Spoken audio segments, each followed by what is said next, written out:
एक बार की बात है, एक गरीब लकड़हारा था जो जंगल में पेड़ काटकर अपनी आजीविका चलाता था। वह बहुत ईमानदार और मेहनती था। उसके पास सिर्फ एक कुल्हाड़ी थी जो उसकी रोजी रोटी का साधन थी। एक दिन वह लकड़हारा नदी किनारे एक बड़े पेड़ को काट रहा था। अचानक उसकी कुल्हाड़ी फिसलकर नदी में गिर गई।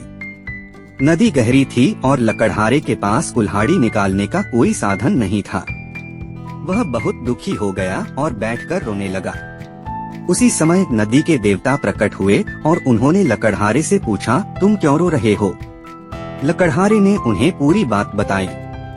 देवता ने उसे दिलासा देते हुए कहा, चिंता मत करो, मैं तुम्हारी कुल्हाड़ी वापस ले आता हूँ। इतना कहकर वे नदी में डुबकी लगाकर सोने की एक कुल्हाड़ी लेकर ऊपर आए और लकड़हारे से पूछा, क्या यह तुम्हारी कुल्हाड़ी है? लकड़हारे ने ईमानदारी से कहा, नहीं, यह मेरी कुल्हाड़ी नहीं है। फिर देवता ने दूसरी डुबकी लगाई और चांदी की कुल्हाड़ी लेकर बाहर आए और पूछा, क्या यह तुम्हारी कुल्हाड़ी है? लकड़हारे ने फिर कहा, नहीं, यह मेरी कुल्हाड़ी नहीं है। अंत में देवता ने तीसरी डुबकी लगाई और लकड़हारे की लोहे की कुल्हाड़ी लेकर बाहर आए। लकड़हारा बहुत खुश हुआ और बोला, हाँ, यही मेरी कुल्हाड़ी है।